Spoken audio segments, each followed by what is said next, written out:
Srimate Bhaktivedanta Swamiti. Namaste Saraswati Devi Gauravani Prachari Nirvishesha Shanyavari Pasyatya Nishitani. Srila Prabhupada ki jai, Guru Maharaj ki jai, Jai Gaura Premanandi. So Hare Krishna dear devotees, thank you very much for joining us today. We want to try to complete the 6th chapter today if possible. And the verse before we recite, before doing that, we just looking at Sanatana Goswami's Hari Bhakti Vilas, and this is actually from the Skanda Purana. So, but before that, yes, Om Namo Bhagavate Vasudevaya, Om Namo Bhagavate Vasudevaya, Om Namo Bhagavate Vasudevaya. Also wanted to seek the devotees' good wishes and blessings, so we can make some offering to please the Supreme Personality of Godhead and his pure devotees by drinking a little bit of the nectar from the Bhagavad Gita. So this is a nice verse. We can recite this together.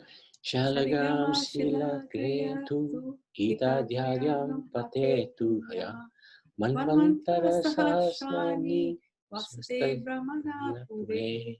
One who recites a chapter from the Bhagavad Gita in front of Shaligram resides for 1,000 manvantras in Lord Brahma's abode.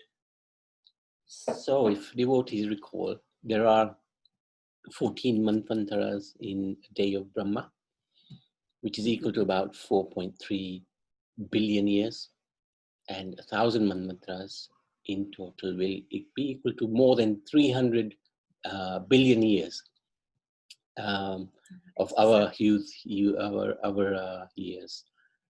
I think that was about 28 days, something like that, of Lord Brahma's days. And of course, yeah, about a month. Of course, that is nothing in comparison to the eternity of time. So, but this shows even reciting one chapter in front of Shaligram will give us such a long life. So you can see the impact of Bhagavad Gita. It's very powerful. So we can just have a quick look at what we were discussing yesterday.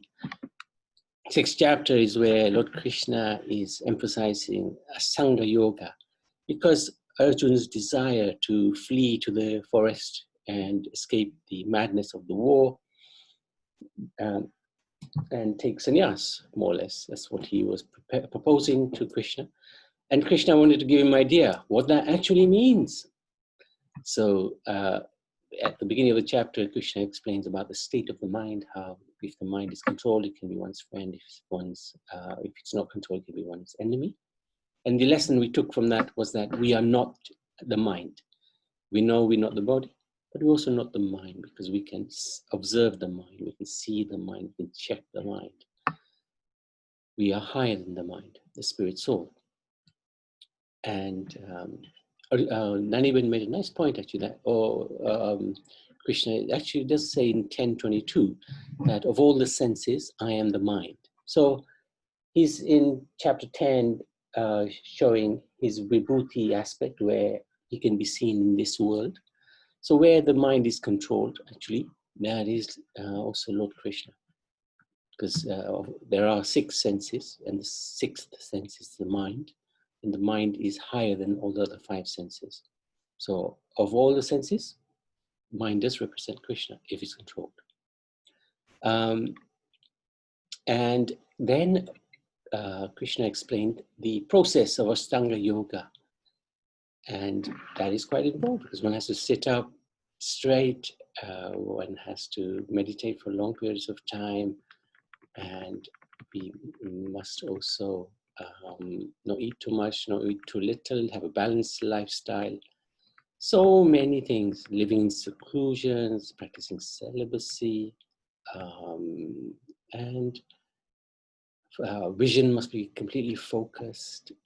So the lesson we took from this aspect of the Bhagavad Gita, which is verses 10 to 32, was that we should have a balanced life.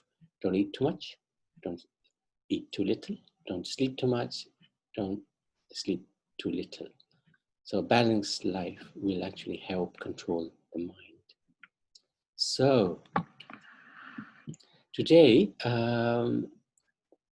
wanted to continue with the third and fourth aspects, themes of the Bhagavad Gita. So is Sanjana, are you with us? Hi, yeah, Hare Krishna. So would you like to read it? These are small snippets today, but this is the 4 verses that you have to read. Sure.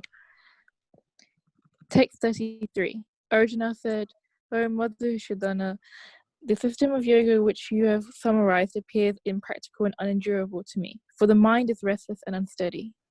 Text 34. The mind is restless, turbulent, obstinate, and very strong, O Krishna, and to subdue it, I think, is more difficult than controlling the wind. Text 35.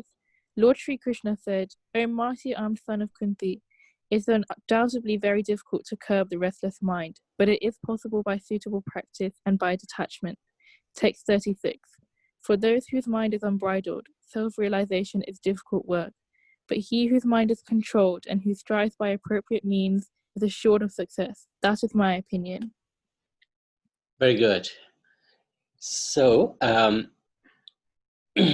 4 verses, but very powerful verses. Arjun's immediately saying to Krishna, can't do it. It's easier for me to control the wind because I know my mind is restless, turbulent, obstinate, and very strong. Chanchalam hi manha Krishna. And this is very true. Arjun is asking not for himself, but actually for us. Our minds are very strong and very difficult to control. So this question was actually meant for us. And Krishna also answers it for us. And he says this, that yes, of course, mind is difficult to curb, especially the restless mind. But it is possible. So these 2 things are very nice to remember. Suitable practice, abhyas, and vairagya, detachment, are 2 ways one can control the mind. So what does suitable practice mean? When we are in meditation, especially, we will see the mind wander. We can observe it wandering very, very nicely, because as soon as we start chanting, before we even finish the first mantra, the mind will be off somewhere. So the idea is we bring the mind back to hearing the mantra, hearing the names of the holy name. Every time it goes, you bring it back. Every time it goes, you bring it back. Guru Maharaj used to often say that let the mind wander, but then bring it straight back again. Control the mind by advising the mind, please come back and listen to the holy names. Become a devotee. We're preaching to the mind. If the mind becomes a devotee of the Lord, then Krishna consciousness is very, very straightforward. If the mind doesn't, then it's going to be hard work. And detachment. What does detachment mean? That the work can wait, or the cooking can wait, or the arguments, whoever we're having with, can wait. Don't worry about any of those things. Just become detached from worldly matters and focus on the holy names. So if we can do these 2 things, by controlling the mind, by practicing and being detached, at least for the time that we are chanting the holy names, then that will actually permeate throughout our day. If we get this bit right, then we will see that the mind can become controlled even when we're not chanting. So, and Krishna explains, for one whose mind is controlled, is uncontrolled, self-realization is hard work. But if it's controlled, then you're assured of success. So when we chant Hare Krishna, when we chant japa, that's a real test of how controlled our mind is. If we can focus on the sound of the holy name throughout the chanting, then our mind is our friend. But if we can't, then we have to practice, because our mind is our enemy. So I was going to say, we normally chant one round at the end, after Nrsingadev prayers. So if devotees didn't mind today, I wanted to practice that round now. Now, maybe some of you might be thinking, oh, that's a bit boring. But actually, the chanting of the holy names is the most important spiritual practice that we can undertake in this age of Kali Yuga. There is absolutely nothing more important than chanting of the holy names on beads and the Mahamantra specifically. If we can get this practice right, Prabhupada used to say, it is 99% of our spiritual success, if we get it right. And the way to get it right is to chant in congregation together, japa. Not in one speed necessarily, but chanting with other devotees. When we're chanting with other devotees, it's much easier to focus. And then that will help us when we're chanting on our own as well. So I hope devotees don't mind, but we should chant one round and see the mind, observe the mind. Is the mind simply listening to the holy names? Just listening to the holy names. That's all we're doing. We're not praying to the Lord for anything. We're not asking for anything. We're simply hearing, simply listening. So if we can do that and observe the mind, you will know yourselves. What is the mind doing once we're chanting? So before we chant the Mahamantra, we chant Shri Krishna Chaitanya, Prabhu Nityananda, Shri Advaita Gadadhara Gaura Bhaktavinda. Helps us to not make any offenses during the chant of holy names, because we are taking shelter of Lord Chaitanya Mahaprabhu. And I will put on the chanting, the mantra, so that everybody, you can focus on the chanting of the screen, because that'll help just remember, just hearing the sound of the names. So let's do one whole round. It'll take about 7 minutes. Hare Krishna, Hare Krishna. Hare Krishna, Hare Krishna, Hare Krishna, Krishna Krishna, Hare Hare.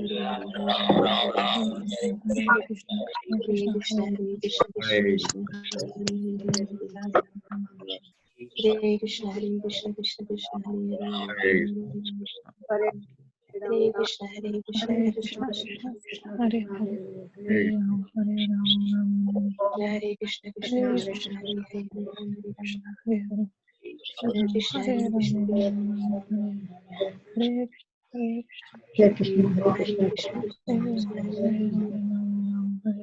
Hare Krishna, Hare Krishna, Krishna Krishna, Hare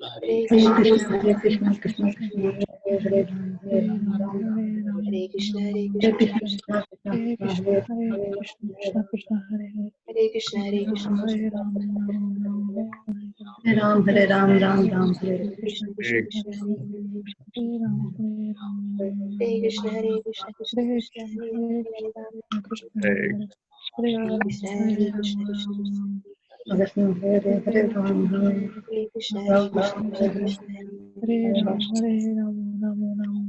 Hare Krishna, Hare Krishna, Hare Krishna, Hare Krishna, Krishna Krishna, Hare Krishna, Hare Krishna, Hare Krishna, Hare Krishna,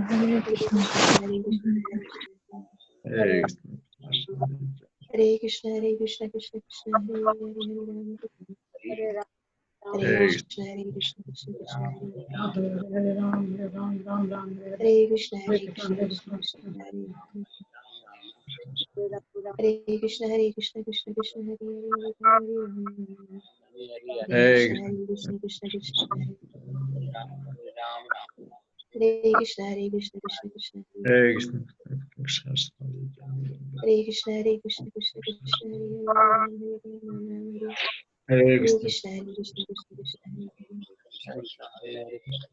Hare Krishna, Hare Krishna, Krishna Krishna, Hare Krishna, Hare Krishna, Krishna Krishna,